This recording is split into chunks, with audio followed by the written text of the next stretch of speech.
could not do this without every single person in this room, especially Garrett's hard work, because again, we have got the media that does not want to tell the truth about this race and doesn't want to tell the truth about Kamala Harris, but we have got people power on the side of Donald J. Trump, and that's going to carry the day on November the 5th. Now, I don't know if you've seen, but Kamala Harris still continues to run and hide from the media. And I think she's given now two interviews. She's been the presumptive Democrat nominee, and she gives two interviews. And it's funny, when she gives these interviews, you actually pay attention to what she's saying. She doesn't answer the question. They'll say, Kamala, what's your plan to lower inflation? And she'll say, well, when I worked at McDonald's, I really liked making hash browns. They'll say, Kamala Harris, how are you going to lower energy and housing prices for American consumers? And she said, did you know that I grew up in a middle-class family? Well, that's cool, but can you answer the question about how you're going to make the lives of the American people better? And the answer is, of course, she can't, because her policies have caused every single problem we've seen in this country over the last 3.5 years, exploding inflation, that's on Kamala Harris. Groceries you can't afford, that's on Kamala Harris. Housing that is unaffordable for young American families, that is on Kamala Harris. And a wide open border, that's on Kamala Harris too. So let's say to Kamala Harris, you're fired. We're not sending you to the White House. Get out of Washington, D.C., and go back to San Francisco, because she is a San Francisco liberal at heart, and that's clearly where she ought to be. But, the thing is, the American people, even though Kamala Harris talks to them like they're children, Donald Trump and I talk to the American people in a different way. We talk to them like they are our fellow citizens who deserve to be persuaded by the person who wants to be their next president and vice president. So let's talk a little bit about public policy. But before I do that, I want to just address the elephant in the room here, which is, of course, just a couple of days ago, my running mate, my dear friend and our next president, was nearly assassinated again. 2 assassination attempts in as many months, and I think that it's time to say to the Democrats, to the media, to everybody that has been attacking this man and trying to censor this man for going on 10 years, cut it out or you're going to get somebody killed.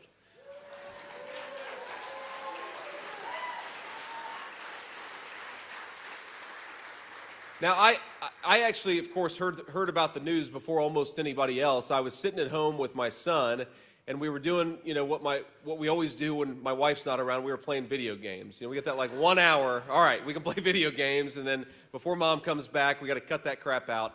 Sorry, honey. I just told on myself.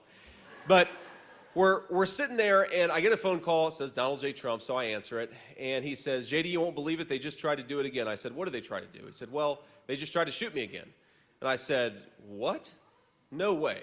I almost couldn't believe it when he first told me, and I said, oh my God, sir, I'm so glad you're okay, but you're physically okay. Clearly, you wouldn't be calling me. Are you okay in all the ways that matter? And he said, yeah, I'm doing fine. And that's just who he is. He just gets shot, almost shot a second time, and he's totally fine. He was a little annoyed about one thing, though. He was mad because he was on the 6th hole and he was about to make a birdie putt. And he said, I'm kind of pissed off they wouldn't let me finish my birdie. I was having the round of my life, and I said, well, okay, sir, I think it makes sense, though, that they got you off the golf course. But, it goes to show there is a difference in leadership style. There is a guy who takes a bullet to the head and stands up and says, fight, fight, fight. There is a guy who takes a second almost assassination attempt and responds to it with grace and good humor. And then there's a woman who is terrified of the American media. Who do we think ought to be the President of the United States? Donald J. Trump.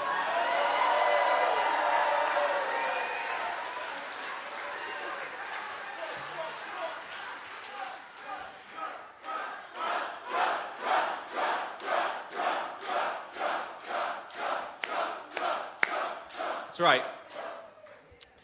And how nice is it, by the way, to have a presidential candidate and, of course, a former president that we can be proud of, that we can believe in, and that is tough enough to take the slings and arrows but still be fighting every single day for the American people. That's what he's done, and that's what he'll continue to do. So let's talk about exactly what that's going to look like.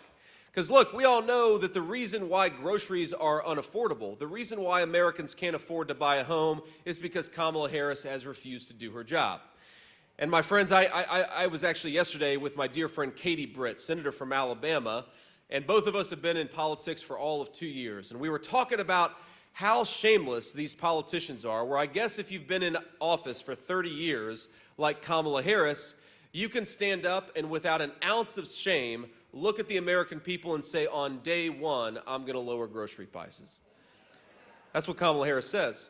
And on day one, we're going to lower the price of housing. And on day one, we're going to close down that southern border. It's like, Kamala, day one was 1,400 days ago. What the hell have you been doing the whole time? Why don't you stop talking and get to work?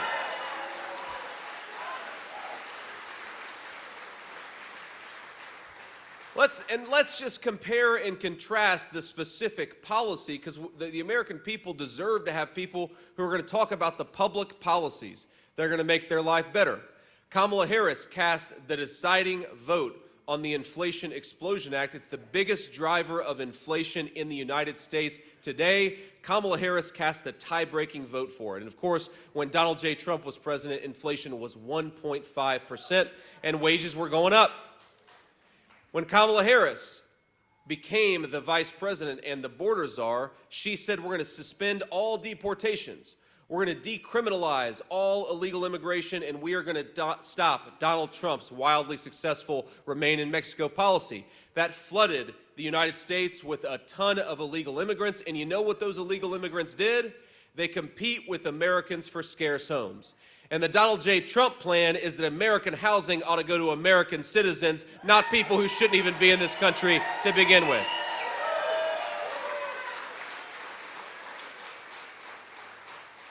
Because that deporting those illegal immigrants, it's not just about law and order, as important as that is. It's about lowering the cost of housing for American citizens, and that's what we have to fight to do. You've got young people in this country today who are paupers in their own nation. They've got a ton of debt.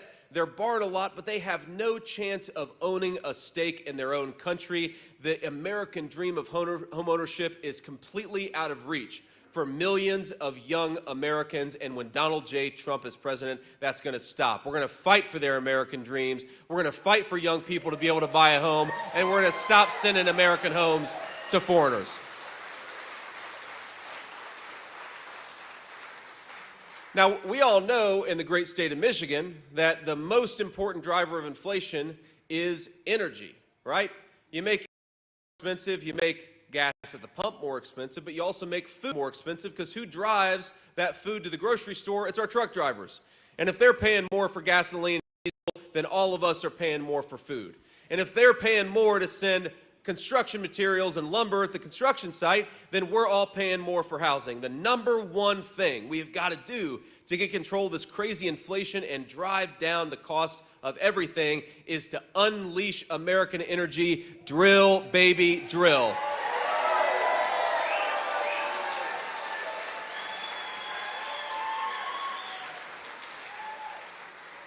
And of course, thanks to Kamala Harris, we are going to war against American energy instead of the tin-pot dictators that we're now buying oil and natural gas from. Think about this. Think about what we have in the United States of America. We got natural resources that Russia and China and every other nation in the world would die for. They would love to have the abundant American energy that we've got right here in our own territory. So why don't we say on November to Kamala Harris, let's stop buying oil and gas from tin-pot dictators all over the world. Let's buy it from our own people right here in Michigan, in Pennsylvania, in the United States of America.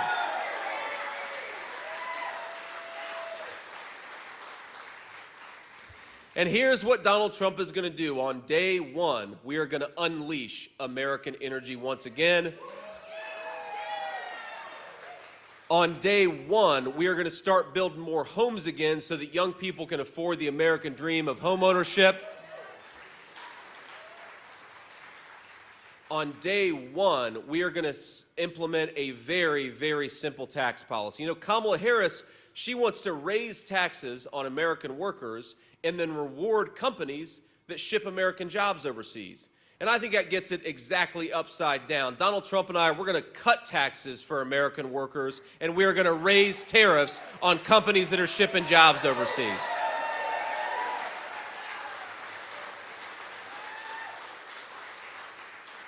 And all of this, my friends, it's going to do so much to lower the cost of goods. It's going to make our country more prosperous. It's going to make our country more free. You know, we got to get out of this mindset, the Kamala Harris mindset, that we can rely on other countries to make the things that we need. You go to a grocery store, you go to a pharmacy, and it is shocking how much everything that we buy in this country is very often made by people, some people who don't even like us, by the way. You know, 95% of the ibuprofen that we take in this country, you know where it's manufactured? China. You know where a lot of the antibiotics that we put in the bodies of our children are manufactured? China. Now, Kamala Harris is trying to make us buy more and more Chinese-made electric vehicles. This is the greatest auto-producing state in the whole country, which makes it the capital of the great American automobile. Let's buy more cars in Michigan, not in some foreign country. And of course, we know that when we buy American, when we make American, it leads to higher wages, it leads to lower prices, and it leads to more self-reliance. Donald Trump wants young American families to be able to afford a good life, a nice home. He wants a good wage when they do a good day's work so that they can live the American dream. Kamala Harris wants to ship everybody's job off to China and then turn them into welfare dependents. That is not a path to prosperity. That is a path to slavery, and it's what Kamala Harris has been doing for 3.5 years.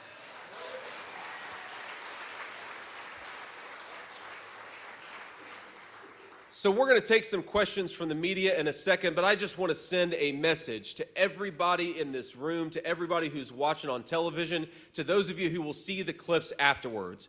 We are going to make this country more prosperous again. We're going to make the American dream more affordable again. We are going to make America great again, and it's going to start right here in the state of Michigan. God bless you guys. Thank you for having us, and thank you for doing what you're doing.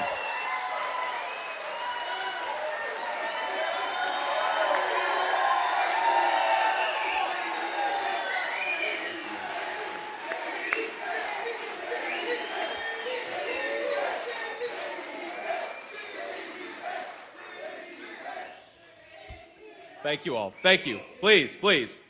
So we'll take a few questions from reporters, and I always do this because I actually think that American political candidates ought to talk to the media, unlike Kamala Harris. But what I like to do is to start with the local Michigan reporters. We'll have some folks back there pointing them out, and then if we've got time afterwards, we'll take some questions from the national pool as well. So I think I've got one question right there in the back. Beth LeBlanc with the Detroit News. Quick question. I know you've mentioned that we're too reliant on Chinese-made electric vehicles. What do you think about bringing some of that manufacturing back to Michigan? Some of the incentives recently for Goshen or for the Ford Marshall project, they're saying they're trying to accomplish that. I guess, how do you address that or respond to it? Well, I think the most important thing that we want to do is we want to manufacture in the United States of America, but we want American workers and American companies to do it, right? That's part of the problem with the Goshen facility. But look, the Inflation Explosion Act, which is really a green energy scam act, what Kamala Harris did in that legislation is they put hundreds of billions of dollars of subsidies for electric vehicles, but they didn't do anything to really guarantee those electric vehicles would be made in the United States of America. So think about how little sense this makes. We're going to tax American citizens and give a bunch of money away to rich people to buy electric cars made in China. It's the dumbest economic policy in the history of this country, and we've done a lot of stupid things over the last 40 years. But the crazy thing here is you could have a totally different approach to economic policy, and that's what Donald Trump did. That's why his economic policies worked so well, and that is his plan for what to do again. Now, Kamala Harris, it's so funny to me. She keeps on talking about how she's got a plan to fix all these problems. And like I said, the obvious question is, well, if you've got this great plan, why don't you do it right now? You're the vice president right now. Go do something with all that power the American people gave you. The second point I make is she says she has all these great plans. Well, what are they? Because every time she talks with any detail, which is very rarely, about her policy, she just sounds like Donald Trump. She copies it's like she went on President Trump's website and copied every single one of his viewpoints, even though she's governed the exact opposite. I mean, this is a person who said she wanted to ban fracking, and now she says she supports fracking. This is a person who said that she wants a secure border, even though her policies opened up the American southern border. She wants to support American energy, even though her policies, she's gone to war against American energy. You know, Kamala Harris, in what she says and how she's governed, are two totally different people. We've never had a faker, more fraudulent person run for president of the United States, and we got to remind people of that every single day.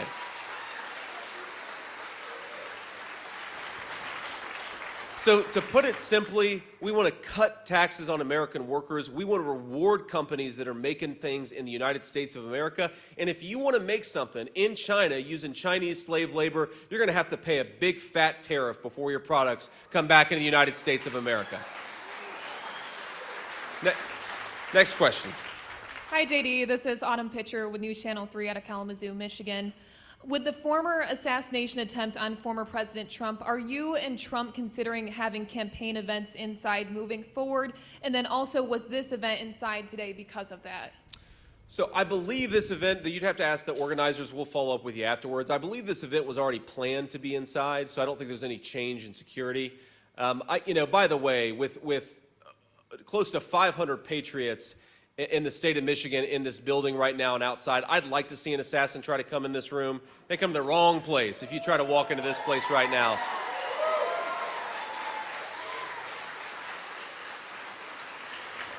And while we're on that topic, by the way, I know we've got a couple hundred people outside. I want to give them a shout out. I'm sorry you couldn't make it. I'm sorry we hit capacity, but God bless you guys. I know you can hear me. You can't see me, but I'm grateful to you. But look, fundamentally, there's some risk inherent in this. I think the president has showed this, and I think that I'm trying to follow his example, which is when an assassin tried to take him down in Butler, PA, just about 6 weeks ago, he didn't hide in a basement. He didn't run away from the American people. He said, you know what? I want to be the people's president, so I got to get out there and talk to them. And that's what I'm going to keep on doing. And yes, there are some risks related to that. I think I've got a great Secret Service detail. I thank these guys every day for what they do. God bless you.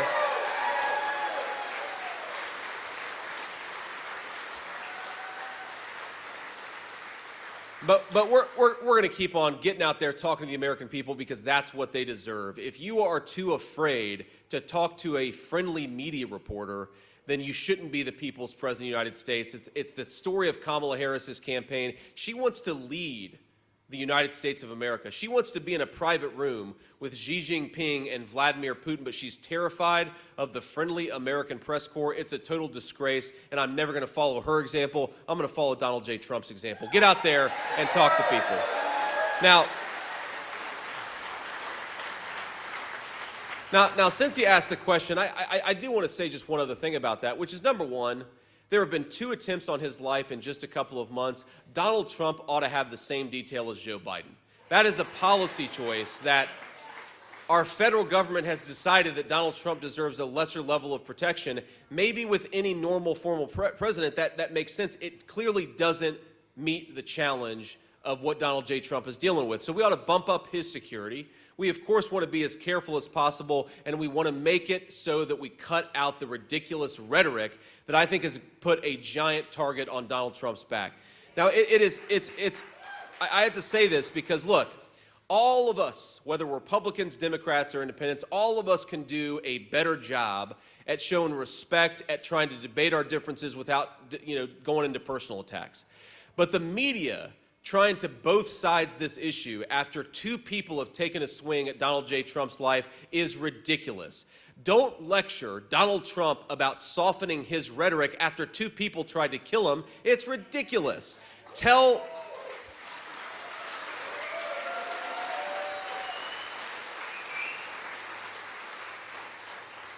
Kamala Harris, tell Joe Biden, tell all of her surrogates who are saying things like Donald Trump needs to be eliminated. They need to cut that crap out or they're going to get somebody hurt. In fact, they already did get somebody hurt. Corey Comparatori lost his life. 2 other people nearly lost their lives in Butler, PA, because these guys have let the rhetoric in this country get totally out of control. I don't believe in censorship. I don't believe in trying to shut people up. I believe in debating people. But what these guys have tried to do every single time they get an opportunity, they want to throw them in prison. They want to kick them off social media. They want to do everything that they can to silence Donald Trump, and they send that signal with every action that they take. Well, if you're trying to silence Donald Trump and you're sending the message, we have to do everything that we can to silence Donald Trump, a crazy person is eventually going to take that message to heart. Thank God nothing truly tragic has happened to Donald J. Trump's life, but we are very, very close to real problems in this country. Democrats have got to cut this crap out, respect their fellow Americans, debate our differences. Don't try to get your...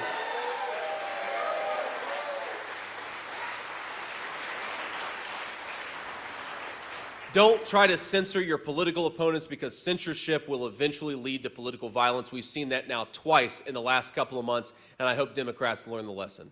Next question.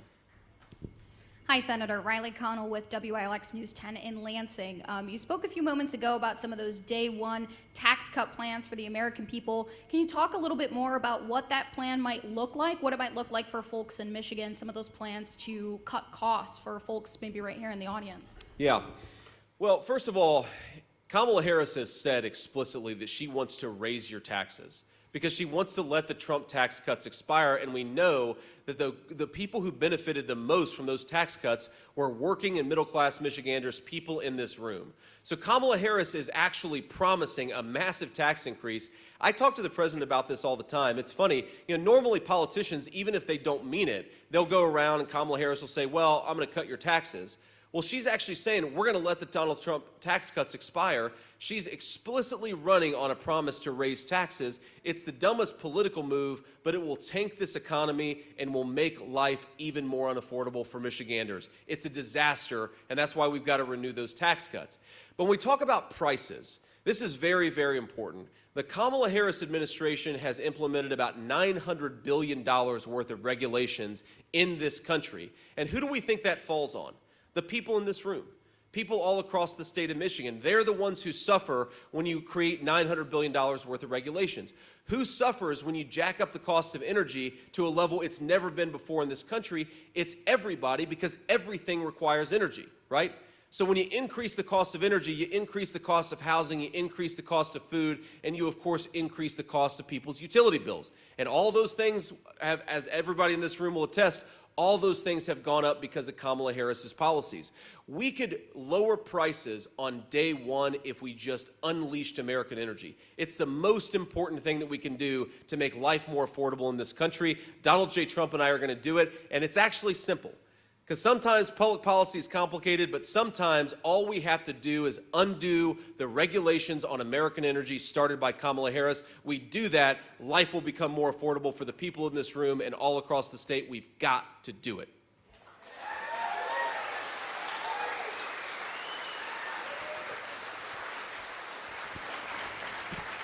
Thank you all. Next question. Sir. Good afternoon, Senator Vance. Arpan Lobo with the Detroit Free Press. You mentioned about the need for border security. States that have lost population or experienced slow population growth, like Michigan, have turned to immigrants in a way to kind of maintain economic competitiveness. I wanted to ask you, is there a plan, if President Trump were to be reelected under your administration, to balance the border security, but also address like economic viability in places like Michigan, which have made efforts to attract legal immigrants to bolster economic competitiveness? Well, look, I reject the idea. I reject the idea that there is some sort of tension between securing your border and having economic growth. If you look at the history of this country, we had a very, very strong border and a rapidly growing economy. It's only in the last 20, 30 years where American leaders decided we should open the floodgates. And what have we seen over the last 20 to 30 years? Declining standards of living. If the solution to our economic growth problems was to import millions and millions of illegal immigrants, then every country in Europe would be doing a lot better than they are right now. And frankly, the United States would be doing better today than it was 4 years ago. We're doing worse today than 4 years ago because we allowed this flood of migration. Now, the other thing that I think the question betrays a certain misunderstanding on, sir, is look, why have people left Michigan? I talk to this all the time. Two reasons. When I talk to people, you just heard a bunch of people shouted out the answer. It's consistent with everything that I've heard. Why have people left Michigan in the last 15, 20 years? Two things: high taxes and a lack of good jobs. So the idea that the solution to a lack of jobs is to import a lot more people who are going to compete with Michiganders for the jobs that are here. No, create more jobs. That's how you bring people back to Michigan. And most importantly,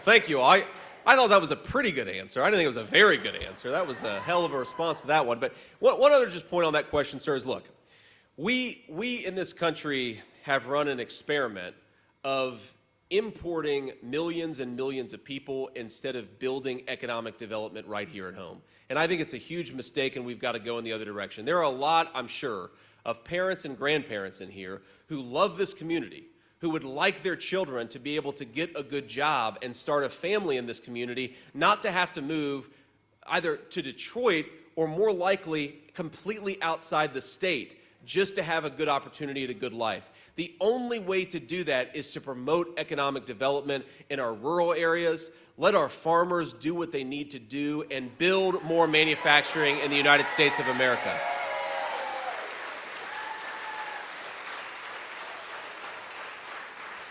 We just are not going to create prosperity with more and more cheap labor. We're going to create prosperity with more and more jobs for more and more American workers. Next question.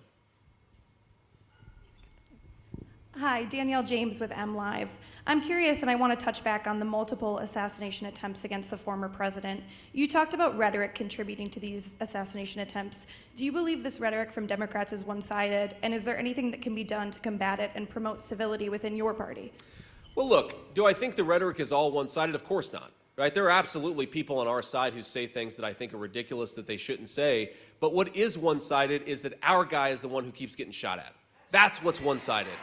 And I think that, you know, for all the Democrats, and I understand where this impulse comes from. I understand where this desire to say, well, everybody needs to do better.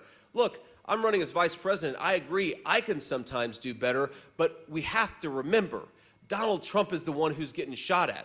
So if you are running, look, if God forbid, people had taken an attempt on Kamala Harris's life, I would be looking in the mirror and saying, how could we do a lot better? But here we are. Two people have now tried to assassinate Donald Trump, and all the media can talk about is we need more censorship, and they're still talking about Donald Trump as if he's a threat that needs to be eliminated. They haven't learned a damn thing, and they're going to get somebody killed. They've got to stop this. They've got to stop it.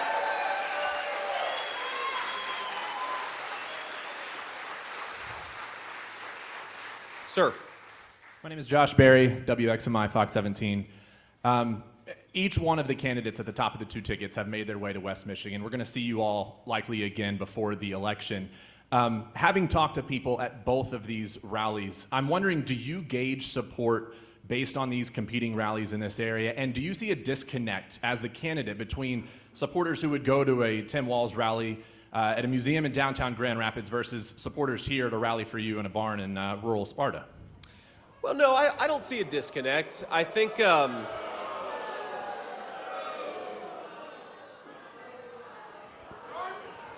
there's nothing wrong with having a rally in a barn, right?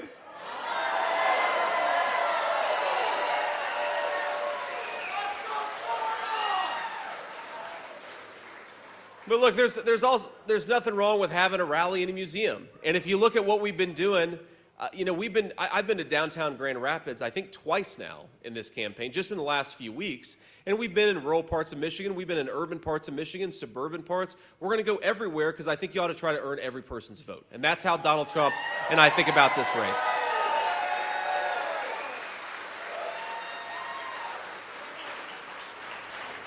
Now, look, I'm a realist about politics. Any campaign, there's two things you're trying to do. You're trying to persuade swing voters, right? People who haven't yet decided.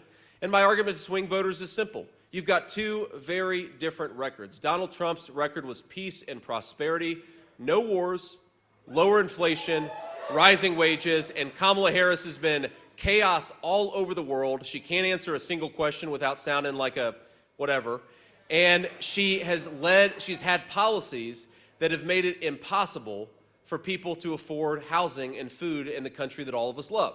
So the records are totally different. That's my argument to swing voters. My argument to voters who are already going to vote for us, but of course this is the second part of any political campaign, is we got to get out there and actually vote.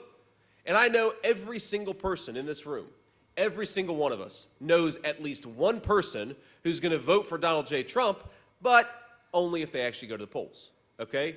Every single one of us has a responsibility to call that person, to offer to drive that person, to make sure that every single one of us gets out there and makes our voice heard on November 5th. That's what we have to do. Or before November 5th, right? Because we know that Democrats have beaten us in early voting for a long time. I don't like the idea that we have election season. I think we ought to have election day in this country, but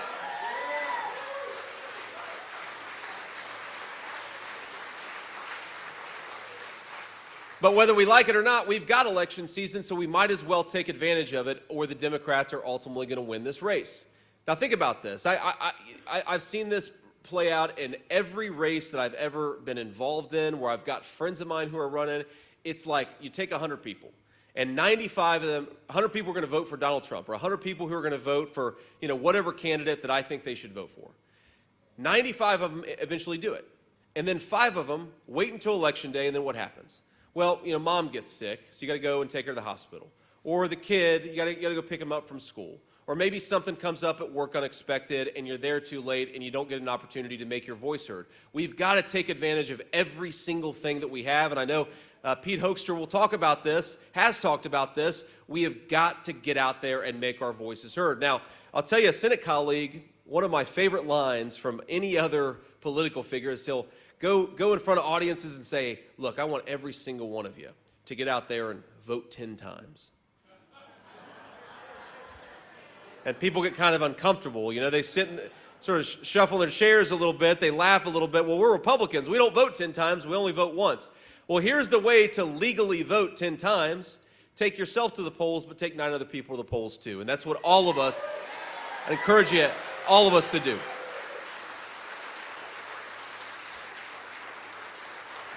Maybe we'll take just a couple more questions, then we'll have to get on the road. Ma'am. Thank you, Senator. I appreciate it. I wanted to ask you about abortion. There was a story this week from ProPublica about 2 women in Georgia who died. They were trying to get abortions. You might have seen the story. And I wanted to ask you, firstly, the Harris campaign put out a statement about it this morning. I wanted to get your thoughts about the women. And then I also wanted to ask you, policy-wise, if you see a role that the Trump administration can play in instances where states have abortion bans that limit or allow women who have medical reasons to get abortions, but in this instance, Georgia did, and it didn't work out. Like what the federal government can do in this instance. Well, I haven't seen the story about 2 women. I saw a story about 1 woman in Georgia, and maybe it's the same story. I assume that that's at least half of the story. And I mean, look, my initial reaction to it is what an unbelievable and terrible human tragedy. I mean, you've got this beautiful young girl, beautiful young child, and this boy's mom has been taken from him. And I don't know that any person in this country would say that's anything other than a terrible tragedy. She should be with her son. She should be still with us. And it's a terrible, terrible thing that she isn't. Now, I will also say that we have to remember that these things are extremely complicated. And I don't know the full details of exactly what happened, but one of the reasons why every single person, whether they're pro-life or pro-choice in this country, I've never spoken to a single pro-life person who doesn't believe in exceptions to cover this exact scenario. Where you have a pregnancy that is endangering a woman's life, it is a terrible, terrible tragedy, but you've got to let that woman make the decision that makes the most sense for her. It's called the life of the mother exception. Every single pro-life person, even people who are very, very hardcore on the pro-life issue. They believe in a life of the mother exception. So I'd like to learn a little bit more about this case and understand the details a little bit better, but it's an unspeakable tragedy. It should never happen in this country, and that's why we believe on the pro-life side in the life of the mother exception.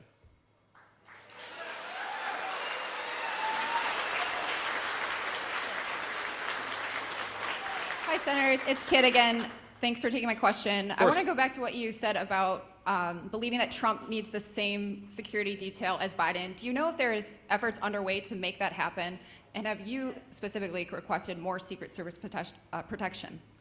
So, Kit, I have not requested more Secret Service protection. I think that we have what we need. And again, I think these guys are doing a great job, and I'm thankful for them, and I'm proud of them. And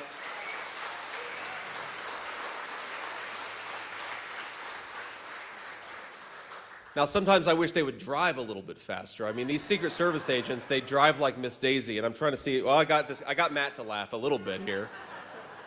But they do not go faster than 68 miles per hour on the highway. I'd like to change that, Kid, but otherwise, no changes to my Secret Service detail. But in terms of what's going on with President Trump, I do not know, to be clear, whether the president, meaning President Trump, has requested additional protection.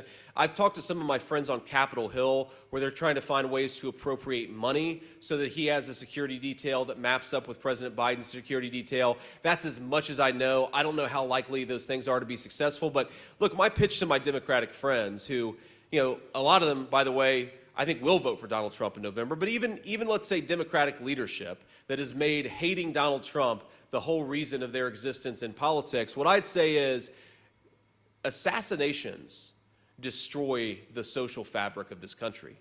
I mean, we're very proud on our side to have the support of Bobby Kennedy Jr., and he's a great guy. I've gotten to know him very well over the last few weeks.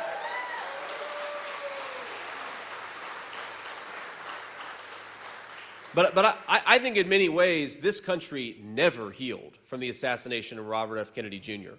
And yeah, there were a lot of people who didn't like Bobby Kennedy. There were a lot of people who loved him. But whether you're a Democrat or a Republican, if an assassin takes out a presidential candidate in the midst of this election, it is going to cause a rift and a wound in this country that will be so deep it will never heal. So we cannot let this happen. We cannot let another person take a credible. It's disgraceful, and we can do more to protect him, and I think we have to do more to protect him, not just for his sake, but for the sake of the American people and our shared project as American citizens.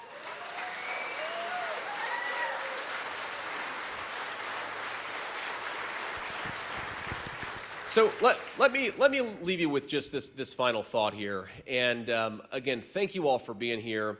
But there was a story that dominated headlines last week. It was actually a story in southwestern Ohio, about 45 minutes from where I grew up, a town called Springfield, Ohio. And what happened in Springfield, I think, is an example of what Kamala Harris's open border, what she wants to do to every small town and big city in this country, which is over the last few years, 20,000 migrants, primarily from Haiti, have been dropped into Springfield, Ohio. And it's caused an incredible stress on nearly every local service. You've got public schools where there are 1,000 kids in a small town, 1,000 kids who don't speak English. You've got local hospitals and clinics that are totally overwhelmed. You've got 8,000 people on the Medicaid rolls that weren't even in the community just 3 short years ago. And you've got a lot of people getting evicted from their homes to make way for people who are receiving government benefits. The idea of kicking American citizens out of their homes for non-citizens who are receiving a welfare check is disgraceful, and it shouldn't happen. It is an absolute disgrace. But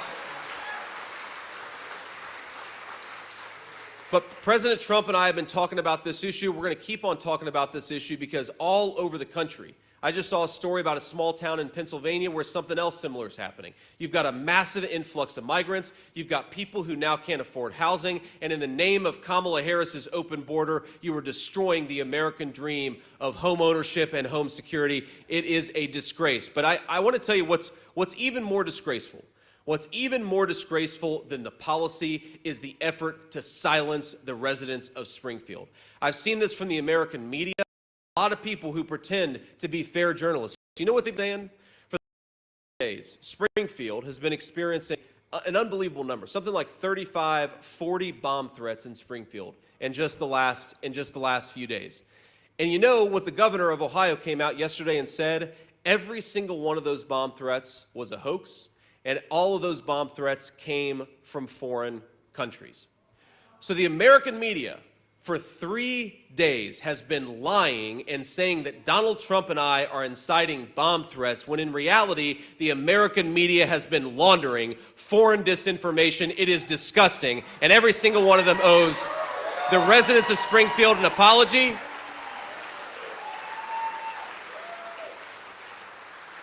But I think it illustrates something, my friends, that is so sick from the American press in 2024. And it's that instead of talking about the crises in our country, they try to silence the people who are experiencing them. Because their message in talking about these bomb threats and in lying to the American people and saying they came from me and Donald Trump, what they're doing is trying to shut all of us up. They're trying to say, how dare you, citizens of Springfield, complain about this migrant inflow because now these bomb threats are happening. How dare you complain about the fact that you can't afford housing? How dare you complain about Kamala's open border? The media conspired to shut American citizens up. They owe every single American an apology, and they ought to...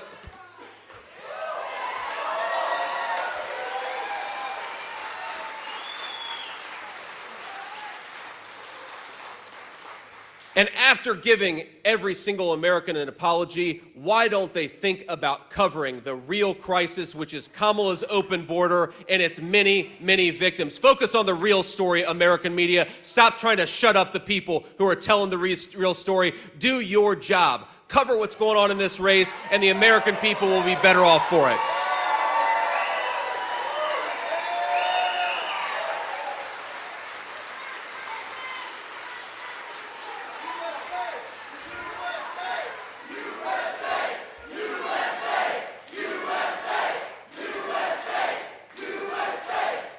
So, with gratitude to all of you and with gratitude to the state of Michigan, I want to ask you to do everything that you can over the 7 weeks that we have left in this campaign. Knock on doors if you can. Call neighbors if you can. Get your friends and family out to the polls. We have got 7 days to save this country, and it's going to start in the great state of Michigan. God bless you guys. Thank you for having me.